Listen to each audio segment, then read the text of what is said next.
نحمده ونستعينه ونؤمن به ونتوكل عليه ونعوذ بالله من شرور أنفسنا ومن سيئات أعمالنا من يهده الله فهو المهتدي ومن يضلل فلن تجد له وليا مرشدا وأشهد أن لا إله إلا الله وحده لا شريك له وأشهد أن محمدا عبده ورسوله أرسله بالهدى ودين الحق ليظهره على الدين كله ولو كره المشركون اللهم صل على محمد وعلى آل محمد كما صليت على إبراهيم وعلى آل إبراهيم إنك حميد مجيد اللهم بارك على محمد وعلى آل محمد كما باركت على إبراهيم وعلى آل إبراهيم إنك حميد مجيد أما بعد فإن خير الحديث كتاب الله وخير الهدي هدي محمد صلى الله عليه وسلم وشر الأمور محدثاتها وكل محدثة بدعة وكل بدعة ضلالة وكل ضلالة في النار أيها الناس اتقوا الله حق تقاته ولا تموتن إلا وأنتم مسلمون أعوذ بالله من الشيطان الرجيم بسم الله الرحمن الرحيم ولا تؤتوا السفهاء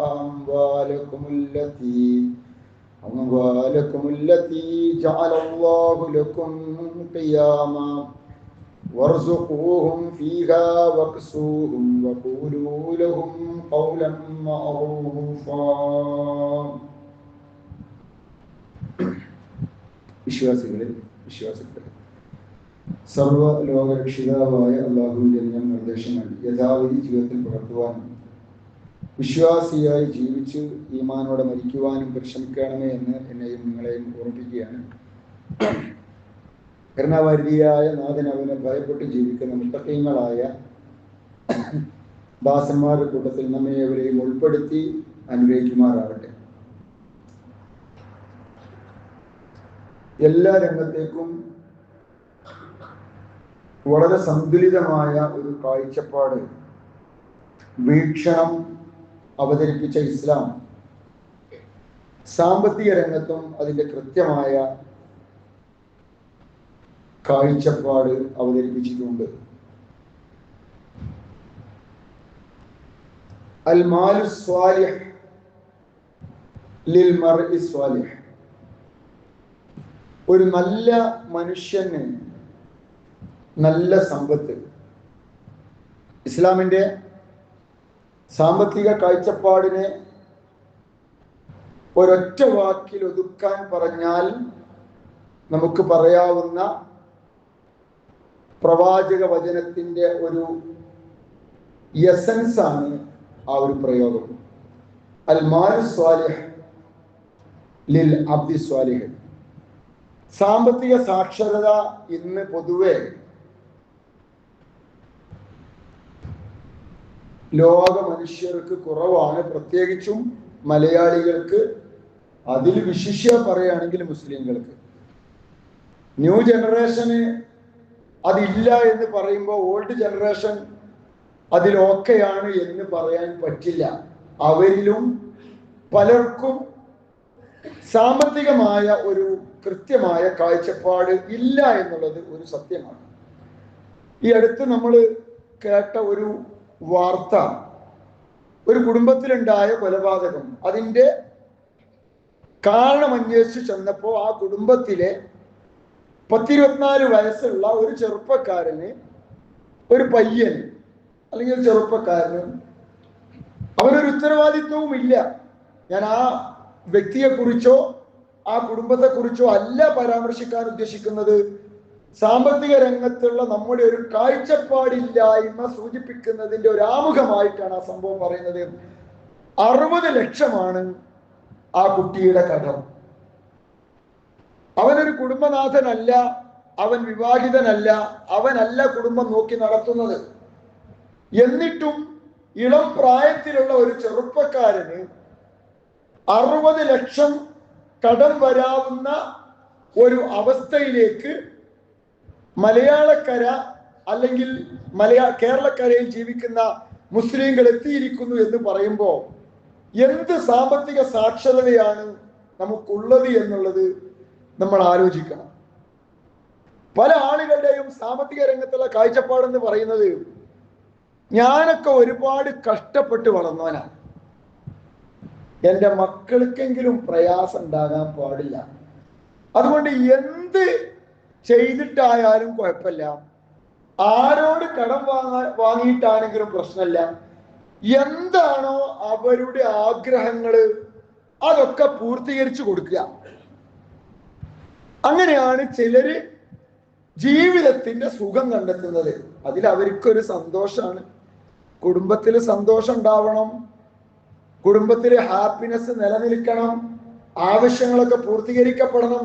അതിലൊന്നും വലിയ കുഴപ്പമില്ല, അതൊരു നല്ല കാര്യം തന്നെയാണ്. പക്ഷെ അതിനു വേണ്ടി പണമുണ്ടാക്കാൻ വേണ്ടി ഓടാണ് മനുഷ്യന്മാര്. രാവും പകലും വ്യത്യാസമില്ലാതെ ഓടി നടക്കുന്ന മനുഷ്യന്മാര്. ഓടേണ്ട എന്നല്ല ഞാൻ ഈ പറഞ്ഞതിന്റെ അർത്ഥം, ഓടാം. പക്ഷെ ഓടുന്നത് എന്തിനു വേണ്ടിയിട്ടാ? കുടുംബത്തെ നല്ല രീതിയിൽ പരിപാലിക്കാൻ വേണ്ടി ഓടുന്ന പലർക്കും കുടുംബത്തിൽ ചെലവഴിക്കാൻ സമയമല്ല. മക്കളുടെ കൂടെ, കുടുംബാംഗങ്ങളുടെ കൂടെ, ഭാര്യയുടെ കൂടെ, ഭർത്താവിന്റെ കൂടെ നാം ചെലവഴിക്കുന്ന സമയമാണ് നമ്മുടെ ജീവിതത്തിലെ ഏറ്റവും വലിയ സമ്പാദ്യം എന്ന് പറയുന്നത്. ക്വാളിറ്റി ടൈം എന്നാണ് സൈക്കോളജി അതിനെ വിളിക്കുന്നത്. NDE, നിയർ ഡെത്ത് എക്സ്പീരിയൻസ് എന്ന് പറയുന്ന ഒരു പഠനമുണ്ട്. അത് മരണത്തെ മുഖാമുഖം കണ്ട ചില ആളുകൾ, ഇപ്പോ വാഹനാപകടത്തിൽപ്പെട്ടു, ഫ്ലൈറ്റ് വീഴുമ്പോ, വിമാനം വീഴുമ്പോ അതിൽ പെട്ടുപോയി, തീപിടുത്തത്തിൽ പെട്ടുപോയി, അങ്ങനെ മരിച്ചു എന്ന് ഉറപ്പിച്ചതാണ്. പക്ഷെ എന്തോ ഒരു തൗഫീക്കിന് അയാൾ അങ്ങോട്ട് രക്ഷപ്പെടാൻ കുറച്ച് ആൾക്കാർ രക്ഷപ്പെട്ടു. അങ്ങനെയുള്ള ആളുകളോട് നടത്തുന്ന ഒരു ചോദ്യവും ഉത്തരവും, അതിന് അവർ പറയുന്ന ആൻസറുമാണ് ഈ നിയർ ഡെത്ത് എക്സ്പീരിയൻസ്. ഇതിൽ ഇവർ പറയുന്ന മറുപടി, അവരോട് ചോദിക്കുന്ന ചോദ്യം, ഒരു ജേർണലിസ്റ്റ്, പത്രപ്രവർത്തകൻ ചോദിക്കാണ്, നിങ്ങൾക്ക് പ്രതീക്ഷിക്കാതെ തിരിച്ചു കിട്ടിയ ഈ ജീവിതത്തിന്റെ ശിഷ്ടഭാഗമുണ്ടല്ലോ, ബാക്കി ഭാഗമുണ്ടല്ലോ, ഇത് നിങ്ങൾ എന്താ ചെയ്യാ? അവരാരും പറഞ്ഞിട്ടില്ല, എനിക്ക് 10 രാജ്യങ്ങൾ കൂടി സന്ദർശിക്കാൻ പൂതിയുണ്ട്, ഞാൻ അതിനു വേണ്ടി സമയം മാറ്റിവെക്കും, അല്ലെങ്കിൽ 5 രാജ്യത്ത് കൂടി എന്റെ ബിസിനസ് വ്യാപിപ്പിക്കണം, അതല്ലെങ്കിൽ കുറച്ചുകൂടി ബാങ്ക് ബാലൻസ് കൂട്ടണം. ഇതൊന്നുമല്ല അവരാരും പറഞ്ഞു. അവരൊക്കെ പറഞ്ഞത്, ഇനിയുള്ള കാലം ഞാൻ എന്റെ സ്വന്തക്കാർക്ക് വേണ്ടി മാറ്റിവെക്കുന്ന, എന്ന് വെച്ചാൽ കുടുംബത്തിന് വേണ്ടി. എല്ലാം ഉണ്ടാക്കുന്നതിനേക്കാൾ പ്രധാനം ഉണ്ടാക്കിയത് നമ്മൾ എങ്ങനെ ഉപയോഗിക്കുന്നു എന്നുള്ളതാണ്. എല്ലാം കഴിഞ്ഞു മടങ്ങുമ്പോൾ അറിയാം വീടാണ് ലോകം, വലിയ ലോകമെന്ന് ഒരു കവിവാക്യമുണ്ട്. ആഘോഷവും ആനന്ദവും ഉത്സവവും ആഹ്ലാദവും ഒക്കെ കഴിഞ്ഞ് വീട്ടിലേക്ക് തിരിച്ചു വരുമ്പോൾ നമുക്ക് മനസ്സിലാകും യഥാർത്ഥ സന്തോഷം കിടക്കുന്നത്, യഥാർത്ഥ ആഹ്ലാദം കിടക്കുന്നത്, യഥാർത്ഥ സുഖം കിടക്കുന്നത് ആ വീട്ടിലാണ് എന്നുള്ളത്. അപ്പോ സാമ്പത്തികമായിട്ട് ഈ ഒരു കാഴ്ചപ്പാടില്ലാത്തത് കൊണ്ട് നമ്മുടെ ജീവിതത്തിൽ, കുടുംബത്തിൽ സംഭവിക്കുന്ന ദുരന്തങ്ങൾ, ഞാൻ നിങ്ങളെ ഓതി കേൾപ്പിച്ച ആയത്ത് സൂറത്തുൽ നിസായിലെ 56-ാമത്തെ വാക്യമാണ്. വലാ തുഉതു സുഫഹാ അംവാലക്കും അല്ലതി ജഅലല്ലാഹു ലക്കും ഖിയാമ. നിങ്ങൾ നിങ്ങളുടെ സമ്പത്ത്, നിങ്ങളുടെ പണം, നിങ്ങളുടെ പൈസ വിഡ്ഢികളുടെ കയ്യിൽ ഏൽപ്പിക്കരുത്. അത് ഒരു പ്രത്യേക പശ്ചാത്തലത്തിൽ ഇറങ്ങിയ ആയത്താണ്. കുടുംബത്തിലോ മറ്റോ പ്രായപൂർത്തിയാവാത്ത കുട്ടികൾക്ക് സമ്പത്തുണ്ടായാൽ അത് വിവേകത്തോടു കൂടി കൈകാര്യം ചെയ്യാവുന്ന ഒരു മാനസികാവസ്ഥ അവർക്ക് എത്തുന്നത് വരെ അത് കൈകാര്യം ചെയ്യേണ്ടത് അവരുമായി ബന്ധപ്പെട്ട ഉത്തരവാദിത്തപ്പെട്ട ആളുകളുടെ ബാധ്യതയാണ് എന്ന വിഷയം പറയുന്നിടത്ത് ഖുർആൻ നടത്തുന്ന അടുത്ത പരാമർശം അല്ലത്തി ജഅലല്ലാഹു ലക്കും ഖിയാമ. ആ സമ്പത്തിനെ അല്ലാഹു നിങ്ങൾക്കുള്ള നിലനിൽപ്പിനുള്ള മാർഗമാക്കി മാറ്റിയിരിക്കുന്നു. നിങ്ങൾ നിലനിൽക്കുന്നത് സമ്പത്തുള്ളത് കൊണ്ടാണ്. അപ്പൊ സമ്പത്ത് മനുഷ്യന്റെ നിലനിൽപ്പിന് അനിവാര്യമായ, അത്യാവശ്യമായ ഒരു ഘടകമാണ് എന്നുള്ളത് അടിസ്ഥാനപരമായി നമ്മൾ മനസ്സിലാക്കണം. സമ്പത്ത് ഇസ്ലാമിന്, മുസ്ലിങ്ങൾക്ക് അന്യമായ ഒന്നല്ല. സമ്പത്ത് ഉണ്ടാക്കാൻ പാടില്ല എന്ന് ഇസ്ലാമിൽ ഇല്ല. സമ്പത്ത് ചെലവഴിക്കുന്നിടത്ത് അള്ളാന്റെ റസൂൽ ചില ലിമിറ്റേഷൻസ് ഒക്കെ വെച്ചിട്ടുണ്ട്. ഇപ്പോ ആമിർ ബിൻ മസൂദ് എന്ന് പറയുന്ന സ്വഹാബി, അദ്ദേഹത്തിന് ആകെ ഒരു പെൺകുട്ടിയേ ഉള്ളൂ. നബി സല്ലല്ലാഹു അലൈഹി വസല്ലം വന്നിട്ട് പറയണം, അനമീൻ ദൂ മാലിൻ വലാ യരിസുനി ഇല്ലാ ഇബ്ന. നബിയെ, എനിക്ക് ഇഷ്ടം പോലെ സമ്പത്തുണ്ട്, ഒരു പെൺകുട്ടിയാകെ എനിക്കുള്ളൂ, അവൾക്ക് ഇതൊക്കെ പാടെ വേണ്ട. സുൽസൈമാലി, എന്റെ സമ്പത്തിന്റെ മൂന്നിലൊന്ന് സുൽസൈമ, മൂന്നിൽ 2 ഭാഗം സുൽസൈമാലി, എന്റെ സമ്പത്തിന്റെ 2 ഭാഗം 3 ഓഹരി വെച്ചിട്ട് 1 ബാക്കി വെച്ചിട്ട് ബാക്കി 2 ഞാൻ കൊടുക്കട്ടെ ആർക്കെങ്കിലും? സദക്ക ചെയ്യട്ടെ എന്നാ ചോദ്യം. ഏത് സദക്കയാണ്? സദക്ക ചെയ്യട്ടെ, കൊടുക്കട്ടെ, പള്ളിക്കോ മദർസിനോ പാവപ്പെട്ടവർക്കോ കൊടുക്കട്ടെ. ആരെങ്കിലും എതിര് നിൽക്കുവോ? നമ്മൾ മനസ്സിലാക്കിയത് അതിനൊക്കെ ചില സന്ദർഭങ്ങളും സാഹചര്യങ്ങളും ഉണ്ട്.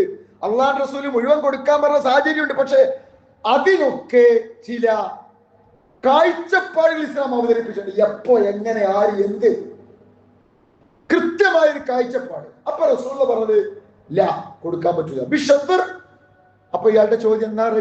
നബിയെ, നിസ്ഫ് പകുതി കൊടുക്കട്ടെ, ഷത്തർ പകുതി കൊടുക്കട്ടെ. ഇല്ല, അത് പറ്റൂല. അപ്പൊ 3ാമത് സുൽസ്. നേരത്തെ സുൽസൈ എന്ന് ചോദിച്ചു, 3-2. ഇപ്പൊ ചോദിക്കാണ് സുൽസ് 3-1, 3 ഓഹരി വെച്ചിട്ട് 2 ഞാൻ എടുത്തിട്ട് 1 കൊടുക്കട്ടെ.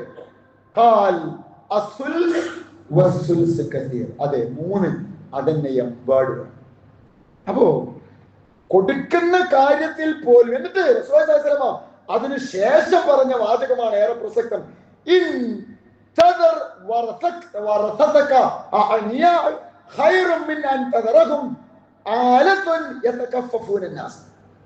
നിന്റെ ആശ്രിതരുണ്ടല്ലോ, നമ്മളെ മക്കള്, നമ്മളെ ഭാര്യ, അവരെ മറ്റുള്ളവരുടെ മുൻപിൽ യാചിക്കാൻ വിടുന്നതിനേക്കാൾ നിനക്ക് നല്ലത് അവരെ ധന്യരായി വിട്ടേച്ച് പോകുന്നതാണ്.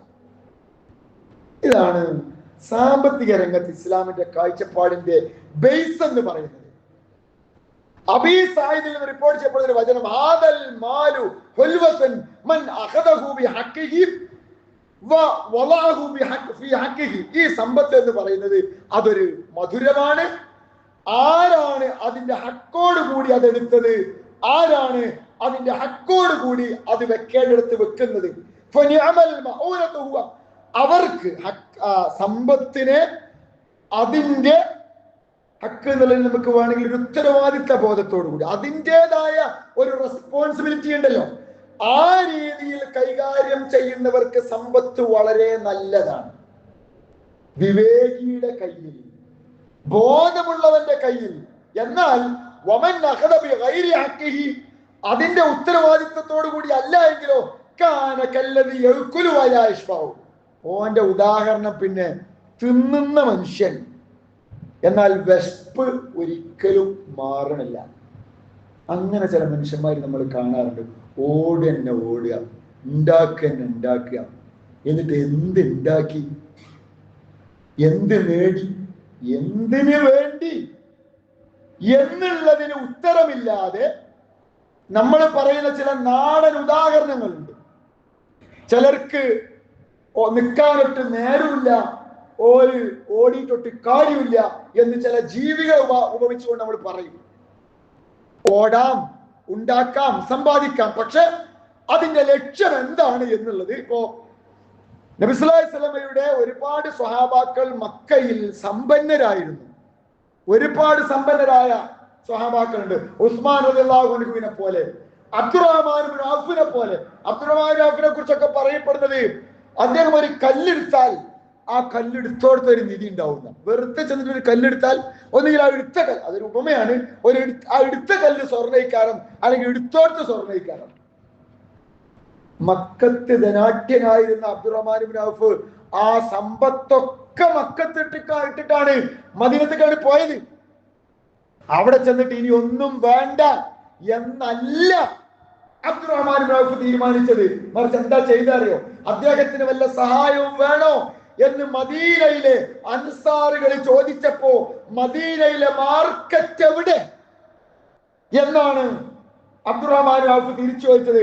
മാർക്കറ്റിൽ പോയിട്ട് കച്ചവടം ചെയ്തിട്ട് ഉസ്മാൻ ഇബ്നു അഫ്ഫാൻ റളിയല്ലാഹു അൻഹു, അബ്ദുറഹ്മാൻ ഇബ്നു ഔഫ് റളിയല്ലാഹു അൻഹു ദിവസങ്ങൾ കൊണ്ട് ധനാഢ്യരായി മാറി. എന്തിന്? നമ്മൾ സാധാരണ പറയാറുണ്ട്, ആരും ഒന്നും കൊണ്ടുവന്നിട്ടില്ല, ഇവിടുന്ന് പോകുമ്പോ ആരും ഒന്നും കൊണ്ടുപോകില്ല.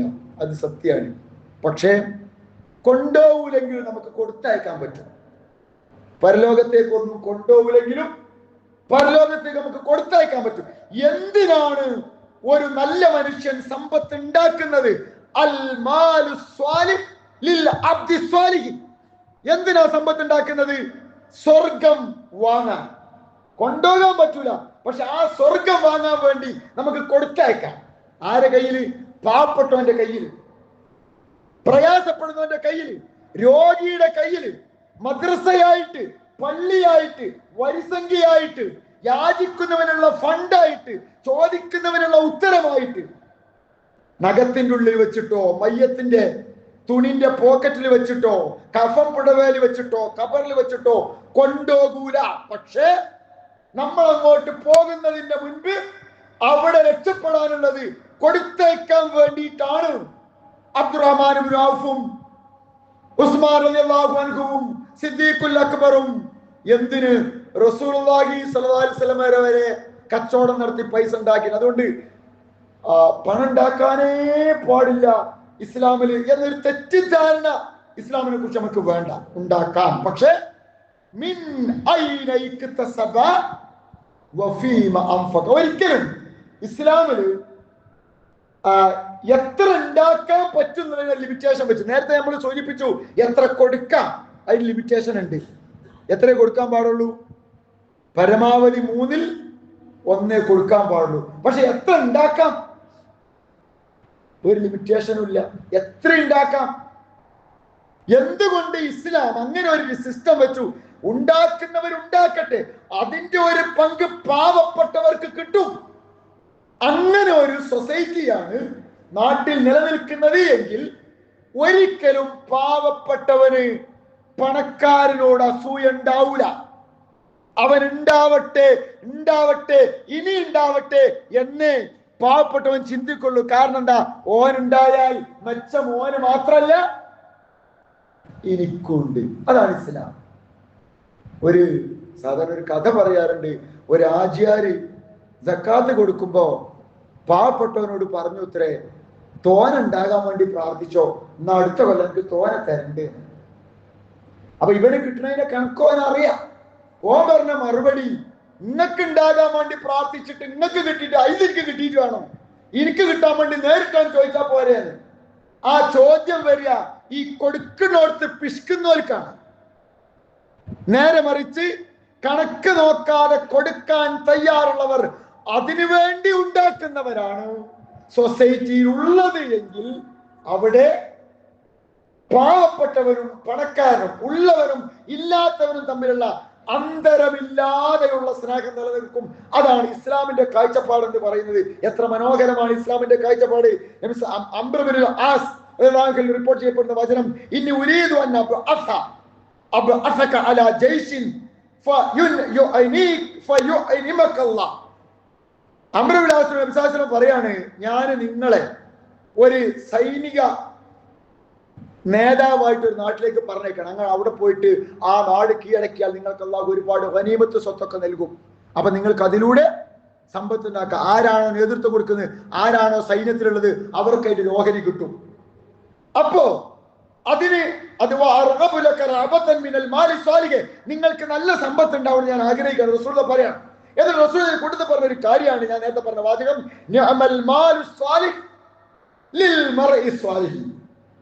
നല്ല മനുഷ്യർക്ക് നല്ല സമ്പത്ത് എത്ര നല്ലതാണ്.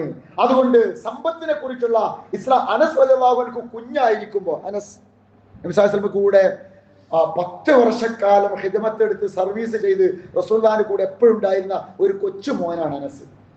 ആ അനസിന് വേണ്ടി റസൂലുള്ളാഹി സ്വല്ലല്ലാഹു അലൈഹി വസല്ലം പ്രാർത്ഥിക്കുന്നുണ്ട്. ഇപ്പൊ കുട്ടിയായിരിക്കുമ്പോ അല്ലാഹുമ്മ അക്സിർ മാലഹു, അല്ലാഹുവേ ഈ കുട്ടിക്ക് ഇഷ്ടം പോലെ സമ്പത്ത് കൊടുക്കണേ.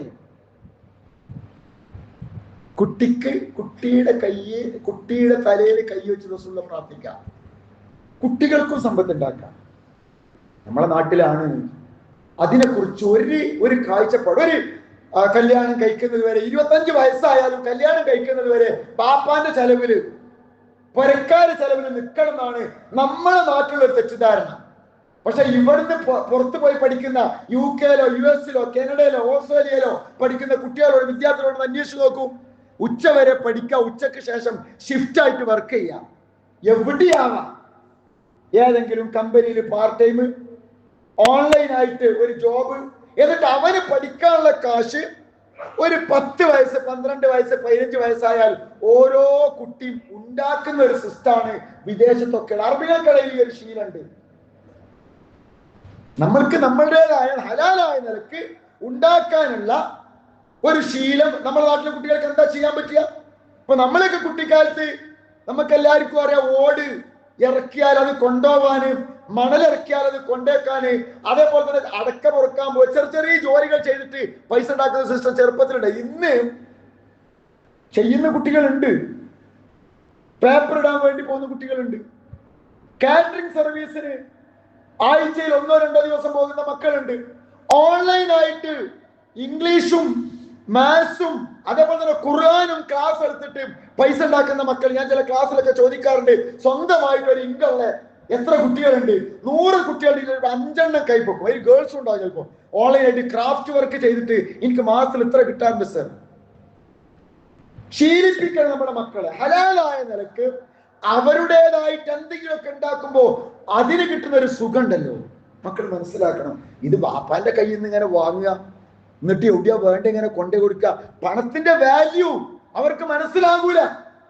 മനസ്സിലാക്കി കൊടുക്കേണ്ടത് നമ്മളാണ്. ഒരു കുട്ടിയോട് ഓരോ ദിവസവും 1 ഉറുപ്യ കൊടുത്തിട്ട് കിണറ്റിലിടാൻ പറഞ്ഞു ഒരു വല്യപ്പ. സിമ്പിളാണ്.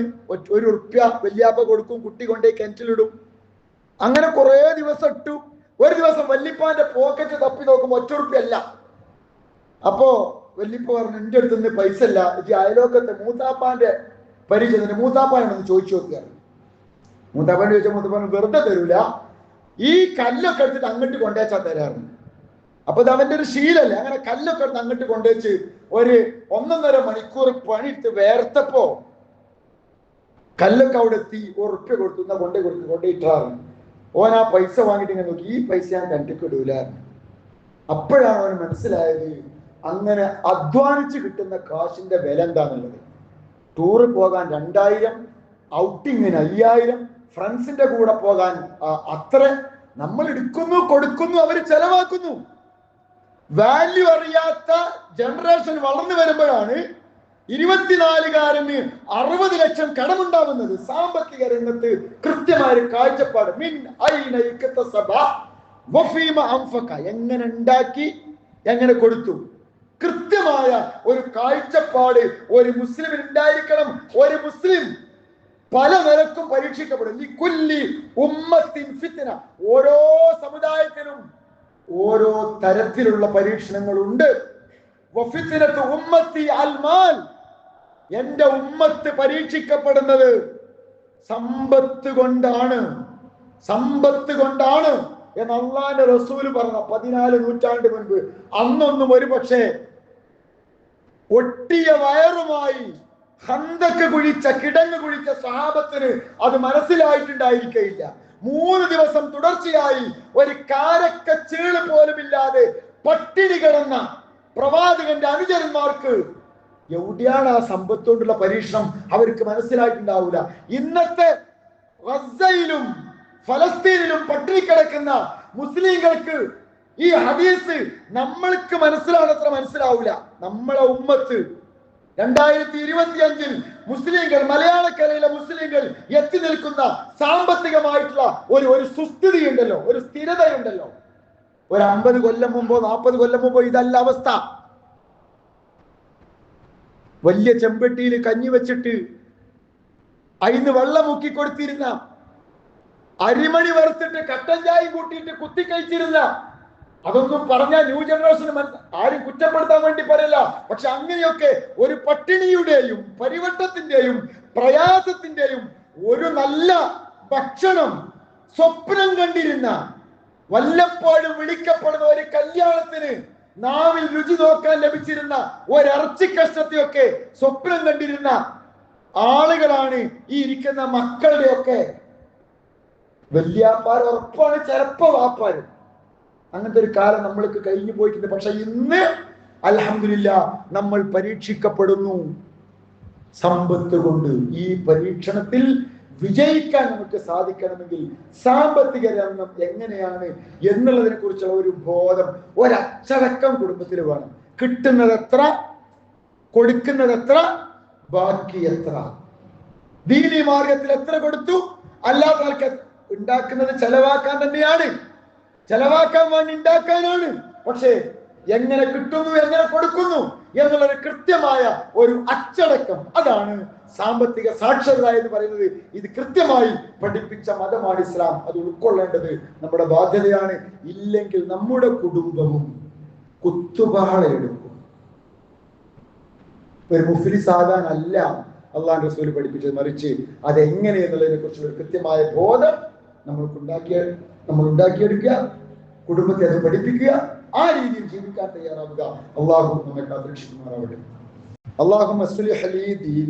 അള്ളാഹുവേ, എന്റെ മതത്തെ നീ എനിക്ക് നന്നാക്കി തരണമേ. അല്ലദീ ഹുവ ഇസ്മത്തു അംരി, അതിലാണ് എന്റെ കാര്യങ്ങളുടെ പര്യവസാനം ഇരിക്കുന്നത്. എന്റെ എല്ലാ കാര്യങ്ങളുടെ പര്യവസാനം എന്റെ മതപരമായ കാര്യങ്ങളിലാണ്. വാസ്ലിഹിലി ദുനിയ, എന്റെ ദുനിയാവിനെ നീ എനിക്ക് നന്നാക്കി തരണമേ. അല്ലത്തി ഫീഹാ മആശി, ആ ദുനിയാവിലാണല്ലോ ഞാൻ ജീവിക്കുന്നത്, അതും എനിക്ക് നന്നാക്കി തരണേ. വസ്ലിഹിലി ആഖിറത്തി, എന്റെ പരലോകം എനിക്ക് നന്നാക്കി തരണമേ. അല്ലത്തി ഫീഹാ മആദി, അവിടുക്കാണല്ലോ എന്റെ മടക്കം. വജഅലിൽ ഹയാത സിയാദതൻ ലി ഫീ കുല്ലി ഖൈർ, എന്റെ ജീവിതം എല്ലാ നന്മയും സമ്പാദിക്കുന്ന ഒന്നാക്കി നീ മാറ്റണമേ. വജഅലിൽ മൗത, എന്റെ മരണത്തെ നീ ആക്കണമേ. റാഹതൻ ലി മിൻ കുല്ലി ശരി, എല്ലാ ഷർറും അവസാനിക്കുന്ന ഒരു റാഹത്തിന്റെ സമയമായി എന്റെ മരണത്തെ നീ മാറ്റണമേ. അപ്പൊ ജീവിച്ചിരിക്കുന്ന സമയത്ത് നന്മ സമ്പാദിക്കുവാൻ, അതിന് ധനത്തെ മാറ്റുവാൻ ഒരു വിശ്വാസിക്ക് സാധിച്ചാൽ ധനപരമായ അവന്റെ കാഴ്ചപ്പാട് ക്ലിയർ ആയി മാറി. ആ രീതിയിൽ ഒരു കാഴ്ചപ്പാട് നമ്മൾ ഉണ്ടാക്കിയെടുക്കുക. അള്ളാഹുവോട് പ്രാർത്ഥിക്കുക, അവൻ നമ്മെ കാത്തുരക്ഷിക്കുമാറാവട്ടെ.